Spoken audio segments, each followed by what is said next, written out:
You are listening to Julia's Trucking Cafe News Hour. Welcome back to Julia's Trucking Cafe Trucking News Hour. Thank you so much for joining me. And here later on, we're going to be talking about what happened with this driver. But first, a group blasts lawmakers who know virtually nothing about trucking for dysfunction in the industry. He was the only witness who ever actually worked as a truck driver present at this congressional hearing, and he let lawmakers have it. A representative of the trucking group, as we all know, is Owner Operator Independent Drivers Association, lovingly referred to as OOIDA or OIDA.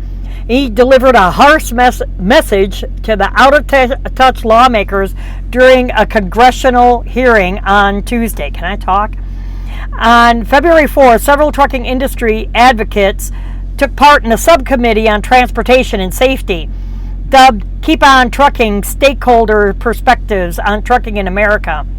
The purpose of the hearing was to, quote, examine the state of the trucking industry in the U.S. for trucking safety concerns and regulatory environment from the stakeholders' perspective. During the hearing, 23-year veteran trucker and OOIDA Executive Vice President Louis Poog, I'm sorry, Louis, if I'm pronouncing your name wrong, who still holds his CDL, addressed the committee and delivered a blunt message about how overzealous regulations are taking a toll on the trucking industry. Poog began by calling the state of the trucking industry, quote, dysfunctional, because too many people who know virtually nothing about trucking have an oversized role in shaping trucking policy, end quote. From the article, quote, if you ask most drivers what Congress has done recently to improve the profession, the answer is nothing. Washington has allowed trucking policy to be overly influenced by executives looking to maximize profits, activists who like to regulate truckers to oblivion, state and local governments who view truckers as rolling piggy banks, and self-proclaimed experts who don't even know what the inside of a truck looks like. Good for you, end quote. During his testimony, Poog pointed to several moves that Congress could make when drafting the new highway bill that could improve the trucking industry for men and women behind the wheel. Among his suggestions were to repeal the ELD mandate, repeal the overtime exemption for drivers in the Fair Labor Standards Act, providing funding for more truck parking, and to improve the nation's infrastructure. He also argued against speed limiters, front and side underride guards, higher insurance minimums for commercial vehicles, and allowing under 21-year-old drivers to operate interstate. In other words, nationwide. Other groups appearing at the hearing, including American Trucking Association, who does nothing for us drivers, the Truck Safety Coalition, and the CVSA, and Cattlemen's Livestock Market. There again, there's a video at the bottom of this article that you can click on and watch, a YouTube video. Just go to my website at juliastruckingcafe.com and go into the show notes and you can view it for yourself there. Now, in other news, let me bring up the next article. You're going to really get a kick out of this. Not really, but a tip leads to a startling discovery in a dump truck has a secret compartment underneath his dump bed. So in Texas, the Border Patrol say that they recently discovered dozens of people concealed inside a dump truck's hidden compartment. The discovery was made at the end of January in South Laredo, Texas, after a tow truck was called to assist a disabled dump truck around 7:30 in the morning. Following the tow call, Laredo, police received a tip that there were humans human beings, illegal aliens, concealed inside this dump truck bed. When officers arrived at the impound lot where the dump truck was stored, they reportedly heard banging and discovered a compartment made from plywood in the dump trailer hidden under dirt, sand, and gravel. After removing some of the material from the trailer with a backhoe, rescuers were able to free 36 people hidden inside that compartment. U.S. Customs and Border Protection said that people inside the compartment had no means of escape and they could have suffocated, which would have led to murder.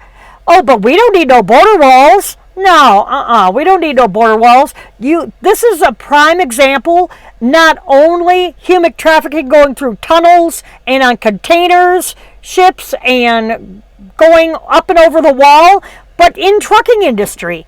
How many times have I reported in the news all these different trucking outfits coming in from Mexico, coming across the border into Mexico, from Mexico, I mean. I'll get it right yet. Excuse me. I'll get it right yet. And trafficking, human trafficking, which this is, trying to get illegal aliens across the border. It's sickening. It really is. But anyway, in other news, this flatbedder decided he was going to try to outrun a railroad crossing. Not a smart idea. Police are investigating a truck versus a railroad crossing arm video. Florida police are investigating a video shared by a motorist of a truck rumbling through an active railroad crossing just seconds before the train goes through. The video was captured at the intersection of Dover Road and Martin Luther King Boulevard in Dover, Florida. The video, you could see a truck taking out a railroad crossing arm as the flashing lights warn of an oncoming train.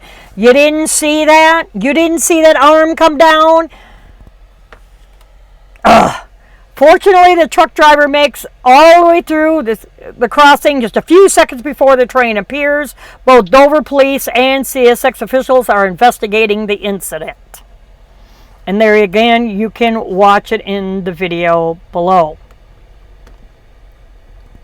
And a refrigerated carrier is to close its doors for good by the end of February, which that already happened. Hundreds of truck drivers will be affected after a Florida-based trucking company shuts their doors for good.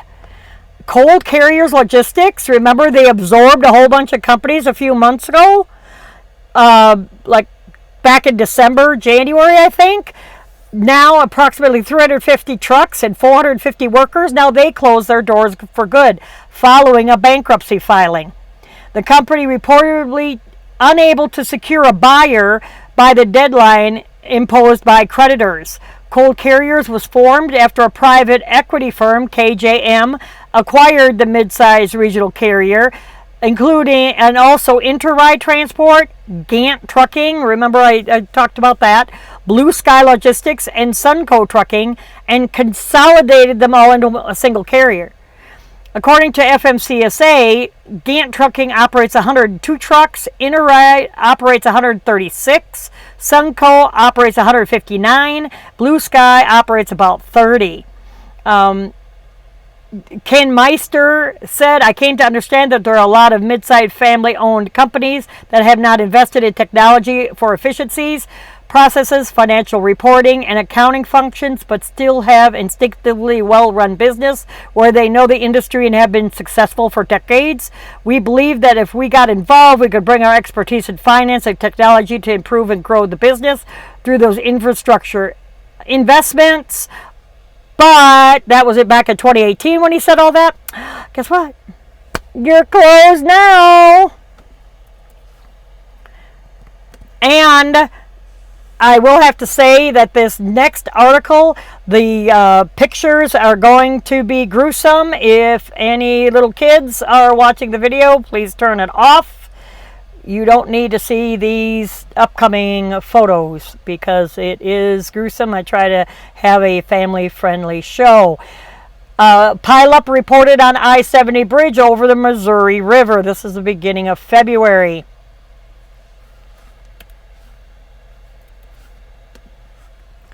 A pileup occurred during winter weather conditions on westbound Interstate 70 near Columbia, Missouri. Several trucks and passenger cars collided on that Missouri River Bridge. At least one person has been transported to the hospital. All westbounds at that time of I-70 were closed for the cleanup and investigation of the pileup. And troopers say that approximately 4 p.m. it's estimated time for the reopening at that time. So yeah, it was a pretty bad pileup then for that bad accident. And in other news, a trucker is arrested for allegedly driving through a picket line, hitting 3 people. New York police say that a truck driver has been arrested after reportedly drove through a line of picket line striking workers and hit 3 people. The incident occurred in Akron, New York on February 4th. Police say that the truck driver drove through a line of striking workers, hitting 3 of them. All 3 people were taken to the hospital with non-life-threatening injuries. And hundreds of truckers convoyed in Oregon to protest the cap and trade bill. On February 6th, truckers with the Timber Unity Group took part in an early morning convoy to raise awareness about a cap and trade bill, also known as Senate Bill 1530. Coming before Oregon state lawmakers in the short 2020 legislative session. The convoy participants met at various locations throughout the state and traveled on I-5. Their final destination was a rally point at the state capitol in Salem. Organizers expect as many as 1,000 trucks in total to participate in the convoy. They hope to break the world record for the largest convoy, which is currently set at 453 trucks.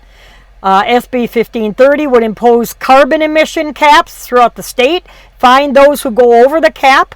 Truckers say that the bill would harm their livelihoods or even put them out of business.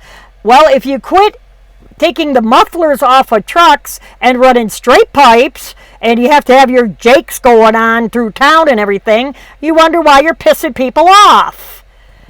You know, leave the damn truck the way you get it from the dealer and you wouldn't have this problem.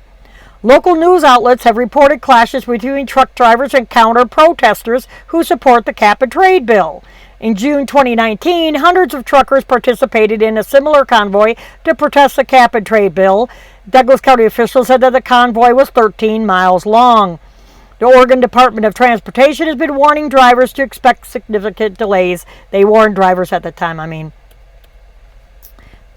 And in sad news, a Canadian truck driver was shot and killed while filling out his logbook in his cab. Canadian authorities are on the lookout for a motorist who fired multiple shots at a truck driver who was sitting parked in his truck, leaving. Oh, I'm sorry, he didn't pass away. My bad. I take that back. He was leaving him seriously injured. I apologize. I jumped the gun on that. So no, he did not pass. He was just seriously injured. My bad.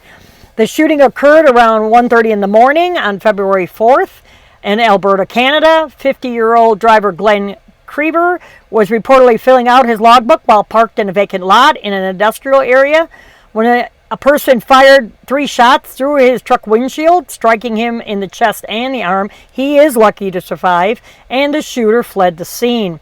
Creeber was able to call 911, and he was taken to the hospital for treatment of serious injuries. Police believe that the shooter was driving a dark maroon Dodge Ram pickup truck. Investigators say they do not believe that the pickup truck driver knew Creeber.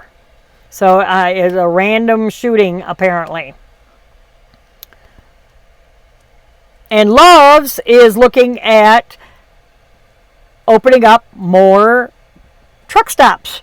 75 new truck parking spots pop up in Kansas with opening of a new Love's. Love's Travel Stops and Country Stores opened up a new truck stop located in Kansas this week.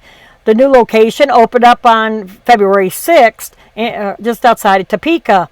Among the amenities being offered at the Topeka location are 75 truck parking spaces, Chester's Chicken, Godfather's Pizza, and Subway restaurants, as we drivers know. 6 diesel bays, 5 showers, laundry facilities, and a CAT scale. I don't have to go through all that. Now, in other sad news, a logging truck driver was killed in a crash caused by a car's failure to yield. They love to blow those yield signs. Texas police say that a log truck driver lost his life yesterday in a crash involving a passenger vehicle. The fatal crash occurred around 9:15 Thursday, February 6th in Orange County, Texas.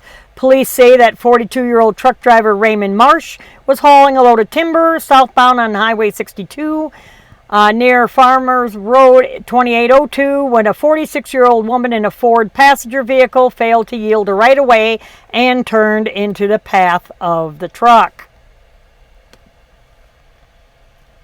The truck driver crashed into the back of the vehicle and left the roadway, crashing into multiple trees, coming to a stop in the wooded area. Marsh, the driver of the semi-truck, was pronounced dead at the scene. The gal in the car wasn't injured. And back in February, Pennsylvania and New York issued truck travel restrictions on Interstate 80 and 81 at that time due to bad weather. I'm just going to go over that really quickly because of the fact of me running late with all these videos. Just a quick break. The reason why I do a video, because I'd like to give all of y'all, and I talk this way because I live in the South, a variety of how to look at my show. Some people like to listen to my podcast via audio that while they're driving down the road. Other people, they scour YouTube and looking for something to watch or listen to or that kind of thing. So I like to get people interested, hopefully in the news, what's going on in our industry, especially the newbie drivers out here. Get them involved in our industry and what's regulations and what's going on. I never knew, never really cared. I sat and held a wheel for 25, 26 years, and now that I'm coming toward the end of my career, been out here, like I mentioned previously, 30 years already, I decided to try to, do something different, try to teach the newbie drivers out here my experiences and teach them about my experiences, what not to do, what tips and tricks to do, this kind of thing. So that's why I do the video. Apologize for all this. I'm always running behind. I feel like I'm running behind and running on empty, as the song goes. But I try to, there'll be some new ones coming out, and I'll be trying to do them, the audio and the video at the same time, the podcast and the video. So that's up and coming in the future with the show. But anyway, now the break's over. Back to the news.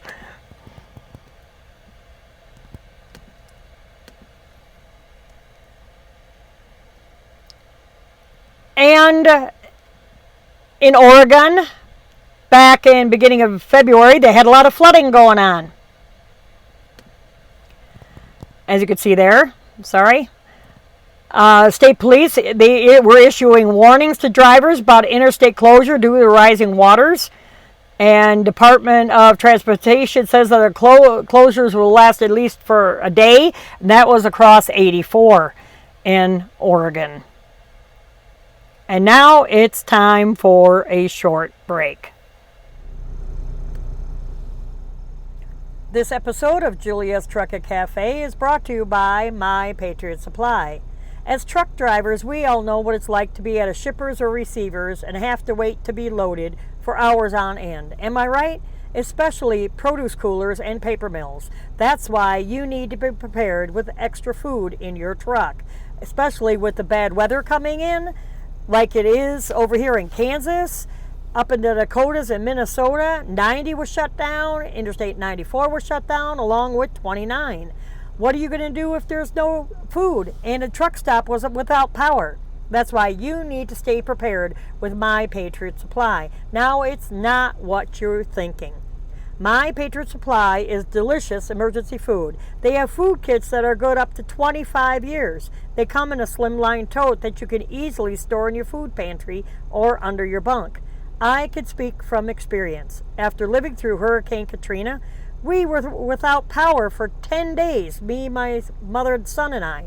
If it weren't for the MREs that were flown into us, we wouldn't have any food.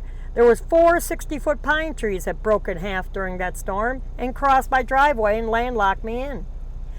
That's when My Patriot Supply would have come in handy. If I knew then what I know now about My Patriot Supply, I definitely have some of this food stockpiled in my pantry. Now, for a limited time, you could get a 1-week supply of food in a handy and neat-looking ammo can, like you see here, for just $39. Look at all that food you get. It's a week's worth of breakfast, lunch, and dinners, just for $39. How do you get it? Where do you go, do you ask? Well, I'll tell you.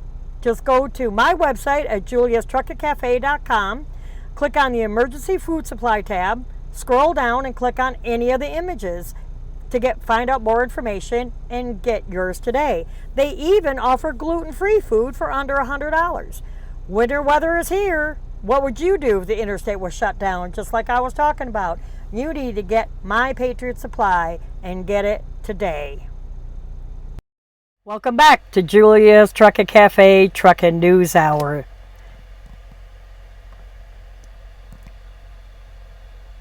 Now, empty Walmart shelves are a sobering reminder of how much we depend on us.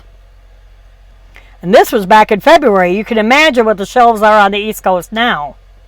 A Wyoming woman recently shared images of a wiped out shelves at a Walmart store as a reminder of how much everyone relies on us truckers to bring the foods that everyone needs to survive.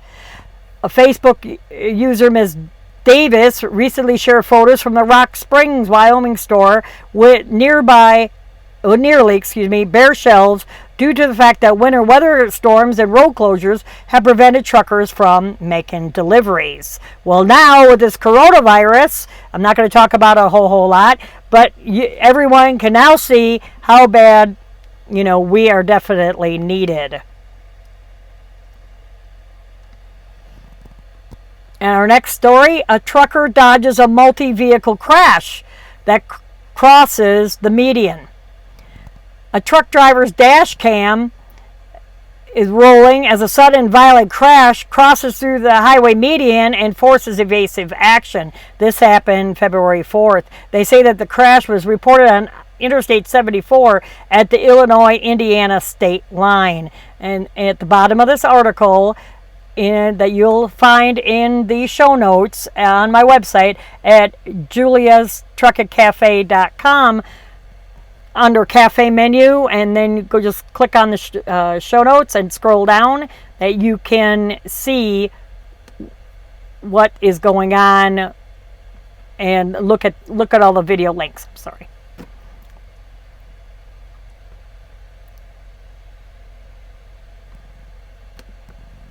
And a truck driver is arrested after cops says he records music while driving down the highway. Washington State Patrol says that they discovered several unacceptable violations during a recent commercial vehicle stop. On Monday, February 10th, Washington State Patrol tweeted to describe an unusual instance of distracted driving involving a truck driver. He wrote, quote, "Just when you thought you have heard and seen it all. Trooper stopped a semi-truck driver for speeding, 17 over the limit. After arresting the driver for suspicion of DUI/drugs, he found out that the suspect produces and records music while driving down the highway. He also noted that the truck driver had dropped down the mic from the ceiling of the cab. Now, a lot of people that I talk to, when I talk to them about my podcast and about my show, trying to situate this a little bit better, ask me, do you do that while you're driving down the road? No, I don't do this while I'm driving down the road. It is called, like this guy happened to do, distracted driving. And that's illegal. You're supposed to keep your hands and your eyes on the road, looking through your mirrors, looking out the side windows, watching what's going on around you, not worried about what's going on in the laptop next to you, unless you're parked. I'm parked. You see I'm sitting still. And like I said, mentioned at the beginning of the last video, I'm taking a 34-hour break. So that's where I'm doing these videos now. I'm not silly enough to record stuff going down the road. I may snap a picture, but I have my camera mounted, my phone mounted to the windshield. So, you know, I have to move around when I drive. I guess I'd never work for UPS or FedEx or somebody because my hands are always going and moving around or whatever. But anyway. And back in February when we had all that weather, there was a 24 vehicle pileup in Wisconsin interstate was caught on dash cam.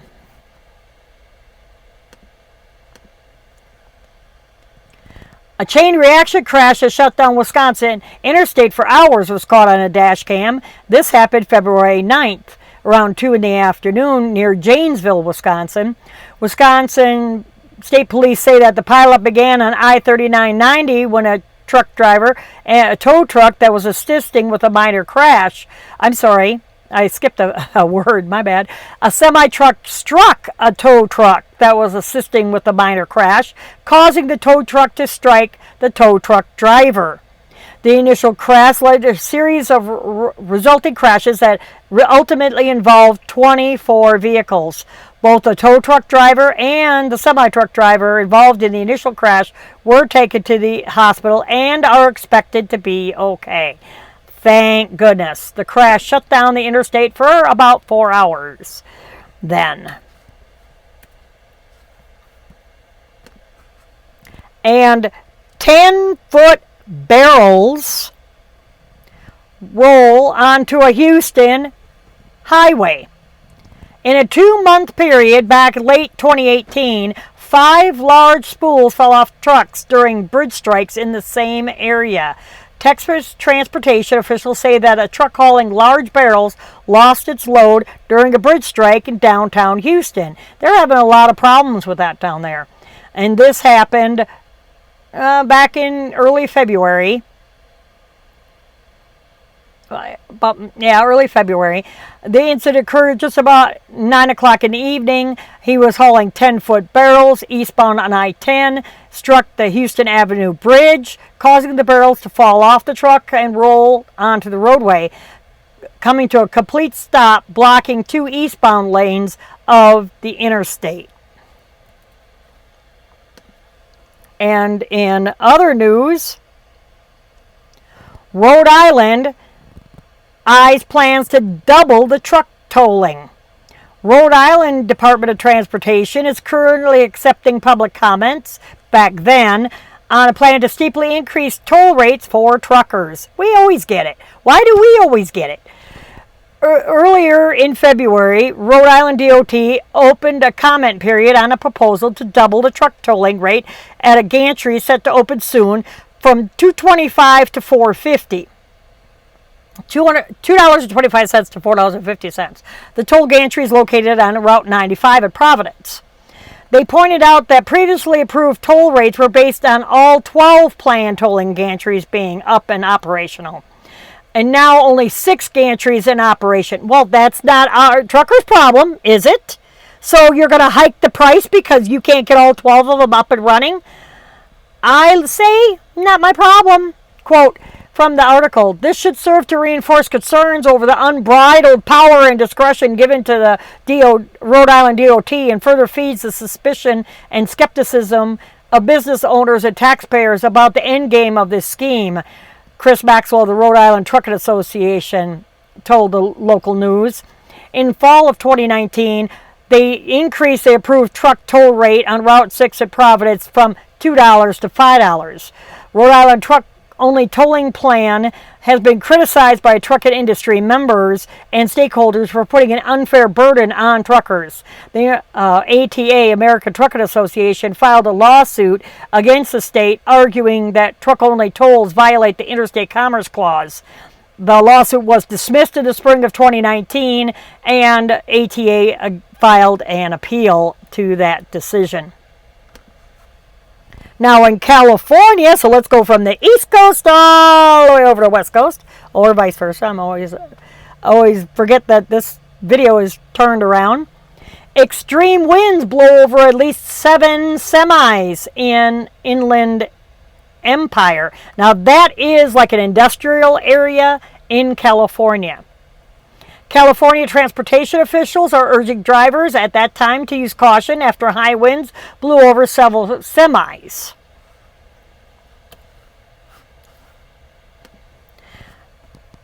Caltrans reported 7 blown over trucks in the Inland Empire area. Caltrans issued an advisory for trucks to stay away from I-15 in the Fontana Devore area. No injuries are being reported at this time. They reported wind gusts at that time of 50 to 70 miles an hour. Caltrans also reported multiple blown over trucks on I-15 and urged drivers to steer clear. Now, I have a question for any of you old timers out there. Do you remember the trucking company in the picture? Howard Bear? They have closed after 70 years of being in business. A Nashville-based trucking company has shut down for good after 69 years in operations. According to FreightWays, Howard Bear ceased operations the end of January. Company leadership citing increasing government regulations as the reason for their exit. The most recent information from the FMCSA indicates that the company operated 95 trucks and employed almost 200 drivers. My news agency that I get my news from reached out to Howard Bear for comment, but they did not respond at the time this article came out. Howard Bear was privately held and founded in 1951. The company provided refrigerated trucking services to over 30 states. They're the second major refrigerated carrier to announce a permanent closure in the past few weeks. On February 5th, reports were released, again, that we just talked about cold carrier logistics. And since the ELD mandate went into effect, most drivers in December 2017, hundreds of trucking companies have gone out of business. There again, with this coronavirus, it's really hurting our industry as well. Now for our top story. I bet you're wondering what happened with that first picture. Well, a steering wheel comes to the rescue and saves the life of a box truck driver from a deadly steel, yep, that's right, steel beam. A Michigan box truck driver is lucky to be alive after a crash sent a steel beam crashing through his windshield. This incident happened on February 16th as 49-year-old Johnny Lowe was driving his box truck on I-96 in Williamston, Michigan. As Lowe was traveling in westbound lanes of interstate, he says that he watched as a steel beam fell off of a flatbed truck ahead of him, bounced off the highway, and crashed through his windshield. He told the Detroit News, quote, from the article, quote, I thought it was just going to hit the front of the truck, but it climbed up the grill, grew legs, did it? Rolled up the hood and shot through the windshield. Okay, so first it grew legs, climbed up the grill, and then shot through the windshield. Okay. I don't know. I'm sorry. I'm just not going to exaggerate like that when I'm saying something. You know, if it bounced off the thing and then flew up in the windshield, I could see that. But climbing and crawling and all them kind of exaggerating words, really. Anyway, Lowe kept one hand on the steering wheel, using the other to protect his body as he braked and guided the box truck to the shoulder. I'm sure he was shook up. I'm sure he crapped his pants and he had to get a new chair, get a new pair. But Lowe said that the dashboard and the steering wheel had stopped the steel beam just inches from his body. He suffered only minor injuries and did not need any medical attention. In other words, just scratches.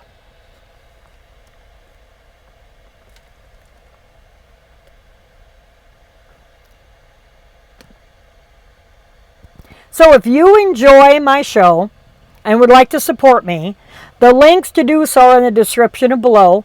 You can make either a monthly support or a one-time donation. I greatly, greatly appreciate you, all of you who tune in to watch me every time I upload a video. If you are new to the video and you'd like to check out different places where you could find me, just head on over to my website at juliastruckercafe.com. Go click on the cafe menu. It's a drop-down menu. There's also a where else to find the podcast if you like listening to it while you're driving, give you something to do. I know I kind of get bored from time to time, but please subscribe below. Also, I would ask if you wouldn't mind, subscribe to my email list. It's the little bit of a drop down as soon as you get to the website. I know it's kind of annoying, but if you wouldn't mind, because then I'll email you the show notes, all the articles I talk about, right to your inbox. This way you don't have to come back to the website, which I'm glad that you do to view the articles that I reference in the show. In the future, if I have new things coming out, you guys will be the first ones to know about it if you're on my email list. Before I forget, it doesn't cost anything to subscribe to the email list. I will never sell your information at all. I do not believe in it. Also, I have a link to the privacy policy that I do not sell any of your information at all. If you have an idea for a new show, please email me. My email, is info@juliastruckercafe.com. If you please comment on how do you like the show. I know I stumble and all this kind of thing, but like I said, I keep saying all the time, I am way, way, way out of my comfort zone doing this. But I want to give a product to you, the listeners and the viewers out there. So I'm trying my best. So thank you so much for being patient with me and watching my videos. And until next time, see y'all later.